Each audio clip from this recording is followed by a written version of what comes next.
Morning.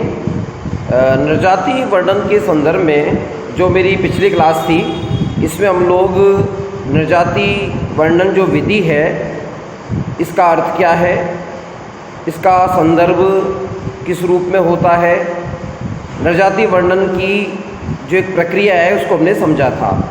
अब इसके द्वितीय पाठ में हम नृजाति वर्णन जो है उसके रूप के बारे में चर्चा करेंगे। प्यारे विद्यार्थियों, नृजाति वर्णन को मुख्यतः दो भागों में बांटा गया है। इसमें पहला भाग यथार्थवादी है और दूसरा भाग आलोचनात्मक दृष्टि से माना गया है। यथार्थवादी जो इसका स्वरूप है, इसको पारंपरिक दृष्टि से श्रेष्ठ माना गया है और द्वितीय, इसके अंदर वान मेमन नाम के विद्वान ने अपने विशिष्ट दृष्टिकोण को रखा है। आलोचनात्मक जो पक्ष है उसमें विकास के उद्देश्य को ध्यान में रखा गया है। साथ ही इस मूल्यांकन पर बल दिया गया है कि शक्ति, सशक्तिकरण, असमानता, प्रभुत्व और उत्पीड़न के क्षेत्र में किस प्रकार नृजाति वर्णन अपनी भूमिका निभाता है। प्यारे विद्यार्थियों, नृजाति वर्णन का जो संदर्भ है, इसमें यथार्थवादी दृष्टिकोण सामान्य रूप से एक पारंपरिक दृष्टिकोण माना जाता है। अर्थात मुख्य रूप से जो अनेक प्रकार के हमारे समाजशास्त्री हैं, उनके द्वारा नृजातीय समूह की सांस्कृतिक संरचना का वर्णन किया जाता है। अब यहाँ आपके दिमाग में प्रश्न उठा होगा कि सांस्कृतिक संरचना क्या है। सांस्कृतिक संरचना से तात्पर्य है एक ऐसी संरचना जो हमारे इर्द गिर्द मानव निर्मित भौतिक अभौतिक संस्कृतियों के द्वारा हम लोगों ने बनाई हुई है। उदाहरण के लिए, आज हम किसी भी समाज में सही रूप से संचालित करने के लिए नियम कानून बनाते हैं। अब वो नियम कानून हमारी भौतिक अभौतिक संस्कृति के द्वारा संचालित होते हैं। अभौतिक संस्कृति के रूप में रूढ़ियाँ, विश्वास, परंपरा हो सकती है और भौतिक संस्कृति के रूप में हम कुछ दंड के तरीके, जेल, कारागृह, न्यायालय जैसी ऐसी संरचनाओं का निर्माण करते हैं जो छुई जा सकती है, जो मूर्त है। इस प्रकार एक हमारे चारों ओर जो पर्यावरण बना है वो सांस्कृतिक परिरचना का बना है। तो यथार्थवादी विद्वान सांस्कृतिक संरचना का वर्णन करते हैं। यहाँ वान मेनन नाम के जो विद्वान हैं, उन्होंने इसकी एक विशिष्ट व्याख्या की है। वो कहते हैं कि यह शोधकर्ता के द्वारा अध्ययन किए जा रहे किसी विशिष्ट व्यक्ति की ओर एक विशेष दृष्टिकोण को इंगित करता है। देखिए, यहाँ व्यक्तिगत पद्धति, जिसे हम एकल अध्ययन पद्धति कहते हैं, उसका भी अप्रत्यक्ष रूप से प्रयोग हो रहा है। वान मेनन कहते हैं कि अध्ययनकर्ता एक विशिष्ट व्यक्ति की ओर एक विशेष दृष्टिकोण, यानी हम किसी पर्सनैलिटी को ले सकते हैं, समाज के किसी वर्ग को ले सकते हैं, समूह को ले सकते हैं, संपूर्ण समुदाय को ले सकते हैं और उसका यथार्थ चित्रण करने का हमारा उद्देश्य इसमें छिपा होता है। अब इसमें विशिष्ट दृष्टिकोण क्या होगा? मान लीजिए, आज के संदर्भ में अगर हम विश्व के वैश्विक राजनीतिक परिदृश्य की बात करें और हम रूसो, प्लेटो, अरस्तु के संदर्भ में विशिष्ट दृष्टिकोण रखें कि साहब प्लेटो की राजनीतिक व्यवस्था क्या थी, उसका न्याय सिद्धांत क्या था, तो ये यथार्थवादी दृष्टिकोण से द्वितीयक तथ्यों के आधार पर किया गया अध्ययन होगा। इस दृष्टिकोण में वस्तुनिष्ठ अध्ययन किया जाता है। मैं पहले भी स्पष्ट कर चुका हूँ, पूर्वाग्रह से मुक्त होकर तर्क का प्रयोग करते हुए अपने विचार, पसंद, रुचि, वैल्यू फ्री सिस्टम मानते हुए एक तटस्थ जो दिख रहा है, जो सत्य है, उसी का अध्ययन करने पर यहाँ पर बल दिया गया है। इस तरह रोजमर्रा की जिंदगी के अध्ययन का मूल्यांकन किया जाता है। उदाहरण स्वरूप उनके सांस्कृतिक आचार विचारों का अध्ययन किया जाता है, पारिवारिक मूल्यों का अध्ययन किया जाता है, संचार के साधनों का अध्ययन किया जाता है, मनोरंजन के साधनों का अध्ययन करके यथार्थवादी दृष्टिकोण को प्रस्तुत करते हैं। अब देखिए, मैं एक एक उदाहरण से आपको समझाने का प्रयास करता हूँ। हमारे आचार विचारों का अध्ययन, हमारी जीवन शैली में क्या बदलाव आया है। जहाँ पहले हम भारतीय संदर्भ में देखें तो ग्रामीण परंपरागत समाज में हमारे कुछ मूल्य हुआ करते थे, आज हमारे मूल्य परिवर्तित हो चुके हैं। आज हम पाश्चात्य संस्कृति की भागदौड़ वाली संस्कृति जिसके अनुसार अपने जीवन को संचालित कर रहे हैं, परिणाम स्वरूप हमें उसके साइड इफेक्ट्स के रूप में हमारी मूल प्रेरणाओं के विरुद्ध चलने के कारण कई दोष हमारी ज़िंदगी में आ गए हैं। हम जल्दी बीमार हो जाते हैं, हमारी प्रतिरोध क्षमता घट गई है, हमारी खान पान में पाश्चात्य संस्कृति के आने से हमारी दीर्घायु होने की जो प्रवृत्ति थी वो कम हो गई है, अब औसत आयु बढ़ती जा रही है। तो ये अध्ययन का विषय वस्तु है। ठीक इसी प्रकार पारिवारिक मूल्यों का अध्ययन, पारिवारिक मूल्यों के अध्ययन में जहाँ पहले संयुक्त परिवार की व्यवस्था थी, हमारे यहाँ जजमानी व्यवस्था के आधार पर सामाजिक श्रम विभाजन का एक स्वरूप पाया जाता था, आज हम देख रहे हैं हमारे समाज में एकल परिवार बनते जा रहे हैं। संयुक्त परिवार की अनिवार्यताएं ग्रामीण स्तर पे भी समाप्त होती जा रही है। मैं ये तो नहीं कह रहा कि समाप्त हो गई है, लेकिन इनका पतन निश्चित तौर पर अधोगामी होता जा रहा है, यानी ये रसातल में जा रही है। ये संरचना आज परिवर्तन के दौर में है। ठीक इसी प्रकार हमारा कम्युनिकेशन क्या था, पहले चौपाल पर बैठना, व्यक्ति से व्यक्ति अंत्यक्रिया करना, आज हम देखते हैं सोशल मीडिया का जाल हमारे चारों तरफ है। हम ऐसा लगता है कि इंटरनेट के मकड़ जाल में फंस गए हैं। आज हमारी संचार की व्यवस्थाएं पूरी तरह परिवर्तित हो गई है और उनके आधार पर हम देख सकते हैं कि आज वर्चुअल जीवन, काल्पनिक जीवन सामान्य जीवन की तुलना में महत्व रखने लगा है। आज की युवा पीढ़ी को आप देखें तो जहां वैज्ञानिक संचार की तकनीकी आवश्यकताएं उसके शैक्षणिक चिकित्सा के महत्व में उपयोगी थी, आज वो एक भ्रमजाल में फंस गया है। छोटे छोटे बच्चे पबजी जैसे खेलों में फंसकर अपना सामान्य बचपन खोते जा रहे हैं। व्हाट्सएप, ट्विटर, फेसबुक और भी अनेकों प्रकार की सोशल एंजल्स और साइट्स के माध्यम से आज युवा वर्ग अपनी चेतना को खोता जा रहा है। तो ये एक अध्ययन की आवश्यकता है यथार्थवादी नृजाति वर्णन में कि ऐसा क्यों हो रहा है, इसके पीछे क्या कारण हो सकता है। आज हमारे संचार के साधनों के अलावा हमारे मनोरंजन के साधन परिवर्तित हुए हैं। जहाँ पहले फिजिकल श्रम करने वाले खेलों पर ज़्यादा बल दिया जाता था, हमारे यहाँ परंपरागत कुश्ती, कबड्डी, खो खो, एक नेतृत्व क्षमता विकास करने के लिए अनेक प्रकार के खेल हुआ करते थे। आज उनका स्थान एक बंद कमरे में बैठकर हम चेस, लूडो, सांप सीढ़ी खेलते हैं। इससे हमारा मानसिक विकास तो हो सकता है, लेकिन हमारा शारीरिक विकास अभी भी अनेक संभावनाओं को तराश रहा है। इस अर्थ में यथार्थवादी नृजाति वर्णन के इस प्रकार में हम यथार्थ का अध्ययन करते हैं। शोधकर्ता सूचनाओं को एकत्रीकरण करने के पश्चात अनेक प्रकार की मानक श्रेणियों का उपयोग करता है और इसे व्यवस्थित रूप प्रदान करता है। इन सूचनाओं को व्यवस्थित रूप प्रदान करने के बाद शोधकर्ता अनेक उदाहरणों के माध्यम से नृजातीय विचार और संस्कृति का चित्रण प्रस्तुत करता है। जैसे अभी हमने देखा कि पारिवारिक मूल्य, संचार में जो बदलाव आया, इन सबको एक नए यथार्थवादी चित्र में प्रस्तुत किया गया है। शायद यही कारण है कि आज अलग अलग स्थानों पर परामर्श केंद्र खुलते जा रहे हैं। दूसरे स्तरों पर हम देख रहे हैं कि छोटे छोटे बच्चों का बचपन जो खो रहा है, नीला जहर वो पी रहा है टीवी मीडिया के माध्यम से,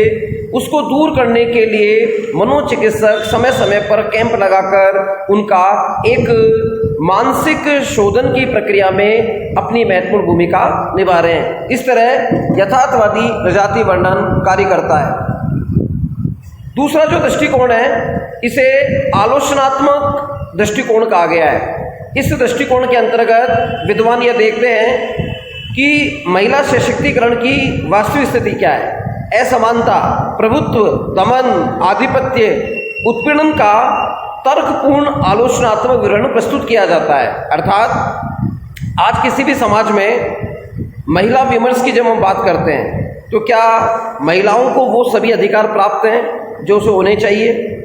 अगर हम किसी महिला से सामान्य चर्चा में हम देखते हैं कोई महिला अपने क्षेत्र में सफल है और हम उसको ये कहकर एक प्रतीकात्मक हिंसा डाल देते हैं कि देखो ब्यूटी विद ब्रेन।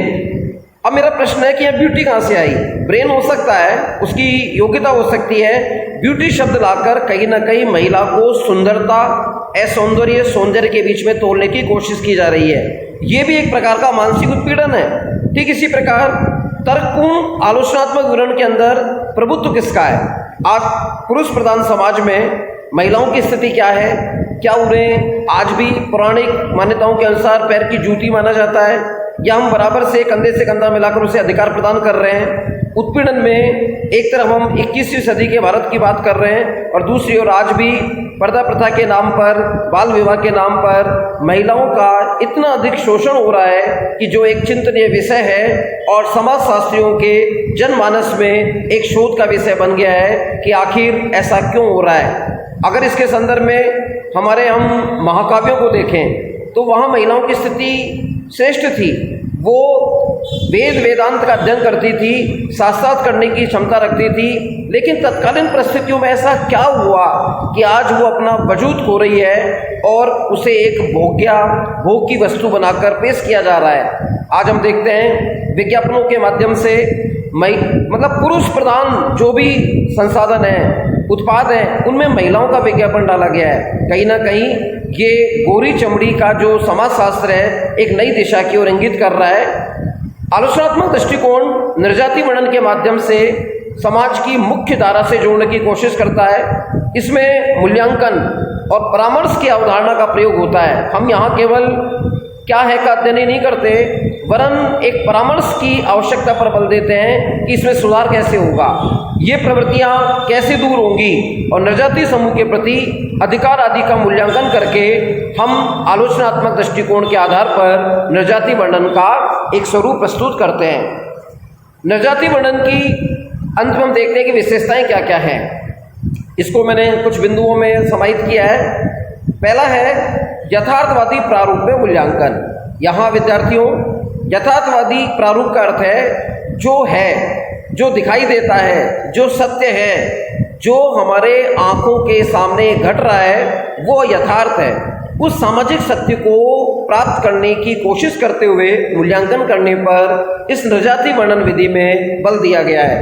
दूसरा है अनुभवजन्य मान्यताओं को महत्व। इसका आशय है हमारे सामान्य शोध का अनुभव, यथार्थ का अनुभव, व्यवहार कुशलता का अनुभव, इन अनुभवों के माध्यम से हम कुछ मान्यताओं को विकसित करते हैं और ये मान्यताएं जनमानस में किस प्रकार कारगर सिद्ध होंगी, समाज को दिशा दशा कैसे प्रदान करेगी, इनके बारे में हम चर्चा कर सकते हैं।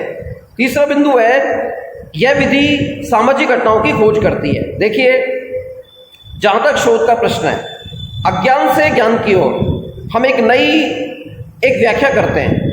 कुछ चीज़ें ऐसी हैं तथ्यात्मक रूप से जो अनभिज्ञ हैं जनमानस में, हम उन्हें खोजने का प्रयास करते हैं और उन प्रयासों के मध्य हमें सामाजिक घटनाओं के उन कार्य कारण संबंधों के बारे में जानकारी मिलती है जो अब तक अनछुए पहलू की तरह समाज में पाई गई थी। यह विधि इन्हीं घटनाओं की खोज करने पर बल देती है। इस विधि के अंतर्गत सांख्यिकी का प्रयोग होता है। अब कुछ जनमानस में प्रश्न उठते हैं कि भाई निर्जाति वर्णन में सांख्यिकी क्या करेगी।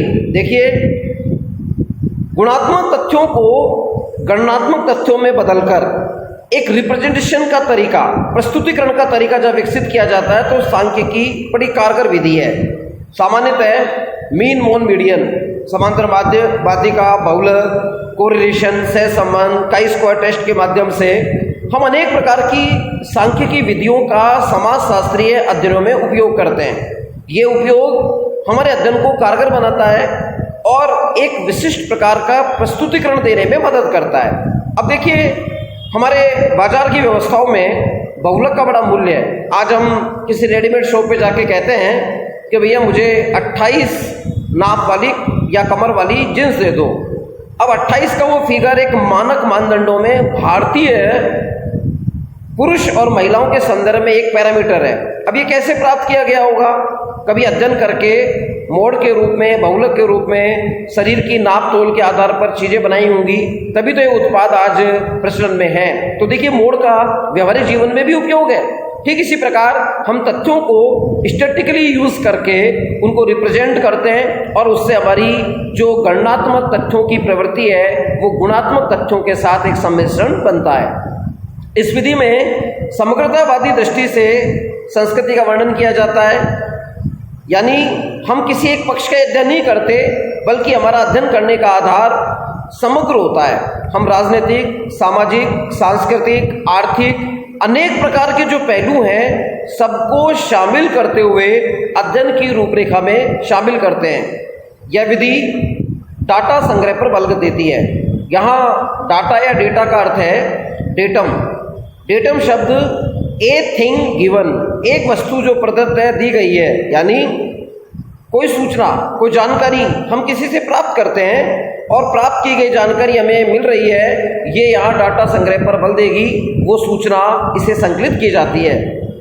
नेक्स्ट बिंदु है मानसिक व्यवहारों का विश्लेषण किया जाता है। देखिए, जब कोई अध्ययन है, उस अध्ययन में हम यथार्थ तो अध्ययन कर ही रहे हैं, लेकिन किसी व्यक्ति का किसी भी तथ्य के प्रति दृष्टिकोण क्या है, वो मानसिक रूप से कैसी प्रतिक्रियाएं देता है, उसकी बॉडी लैंग्वेज क्या है, शरीर की मुद्रा के आधार पर वो किस तरह का पक्ष या विपक्ष प्रस्तुत करता है, इन व्यवहारों का विश्लेषण करके उस विषय की गंभीरता को देखा जाता है। इसमें व्यक्तिगत संकल्पना की प्रस्तुति होती है। यह विधि दीर्घकालीन प्रतिबद्धता, बहुक्रियाशीलता पर बल देती है और इसमें आगमन तर्क का प्रयोग होता है। प्यारे विद्यार्थियों, नृजाति वर्णन की विशेषताओं को समाजशास्त्रियों ने अनेक भागों में जो बांटा है, इसमें 3 बिंदु बड़े महत्वपूर्ण हैं। एक तो इसमें मानसिक संव्यवहारों के साथ साथ व्यक्तिगत संकल्पना। देखिए, व्यक्तिगत संकल्पना का अर्थ है किसी भी घटना के संदर्भ में एक व्यक्ति विशेष का क्या दृष्टिकोण है, वो समग्रतावादी सभी पक्षों का समावेश करता हुआ एक विशिष्ट निष्कर्ष तक पहुंचता है। नृजाति वर्णन उस निष्कर्ष को सामान्यीकरण के माध्यम से तर्कशील वाक्य के रूप में स्थापित करता है। इसमें दीर्घकालीन प्रतिबद्धता, ये एक दिन का अध्ययन नहीं है, लंबी अवधि तक तथ्यों के साथ प्रयोग करते हुए एक विशेष प्रकार की सामाजिक सांस्कृतिक प्रदर्शना के मध्य अध्ययन करने पर बल दिया जाता है।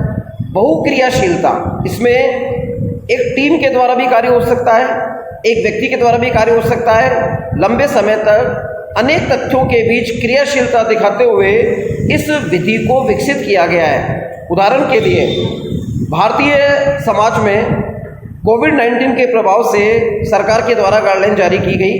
अब हमारी परंपराओं पर क्या प्रभाव पड़ा, इस घटना का यदि हमें नृजाति वर्णन विधि से अध्ययन करना हो तो हम देख सकते हैं कि हमारे सामने कुछ ऐसी परंपराओं के रूढ़िगत स्वरूप थे, आज वो नष्ट होने के कगार पर हैं। जैसे अंत्येष्टि के समय हम लोग अपना एक वैभव प्रदर्शन करते थे, तिये की बैठक के रूप में प्रदर्शन करते थे, मृत्यु भोज होता था।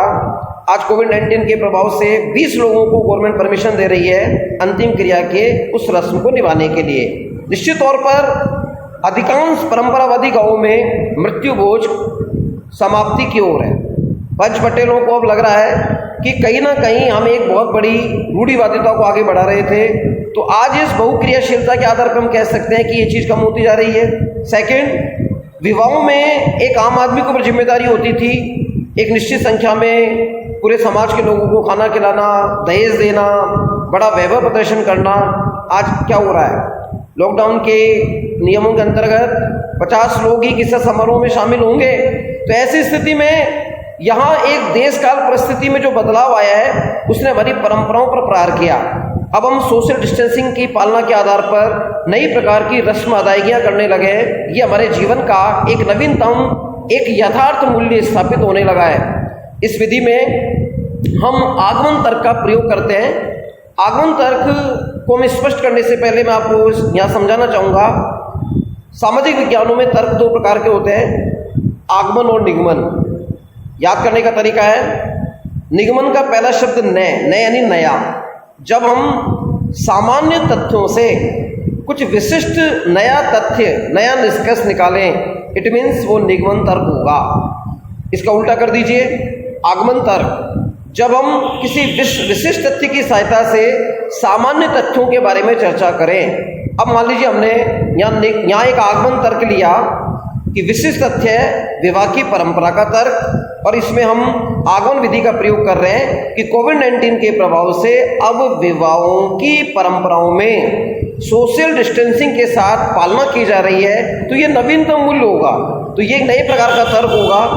इस आधार पर हम कह सकते हैं कि नृजातीय वर्णन में सामान्यतः एक सामाजिक मूल्यांकन पर बल दिया गया है, अनुभवजन्य मान्यताओं पर बल दिया गया है, एक आंकड़ों के समूह के रूप में तथ्य संकलन करके परिकल्पनाओं के स्थान पर सामाजिक घटनाओं की खोज पर बल दिया गया है, मानव कार्य के विवरण और विश्लेषण प्रस्तुत करने के लिए एक नवीन प्रकार का प्रस्तुतिकरण करने के लिए सांख्यिकी विधि का प्रयोग किया गया है, और इस आधार पर व्यक्तिगत संकल्पना के साथ हम आगमन तर्कों की इस विधि को अपनाते हुए दीर्घकालीन प्रतिबद्धता के आधार पर एक नए प्रकार का सामाजिक शोध विकसित करते हैं। ये एक नया बिंदु था।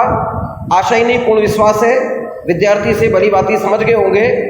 आप हमें कमेंट बॉक्स में डालकर अपने प्रश्न डाल सकते हैं, क्योंकि आपके दिए गए फीडबैक हमारे लिए ऊर्जा स्रोत का कार्य करेंगे, और अगली बार जब हम हमारा नया शैक्षणिक वीडियो बनाएंगे उन आपकी सुझावों को, आपके प्रश्नों को शामिल करते हुए कोशिश करेंगे। धन्यवाद।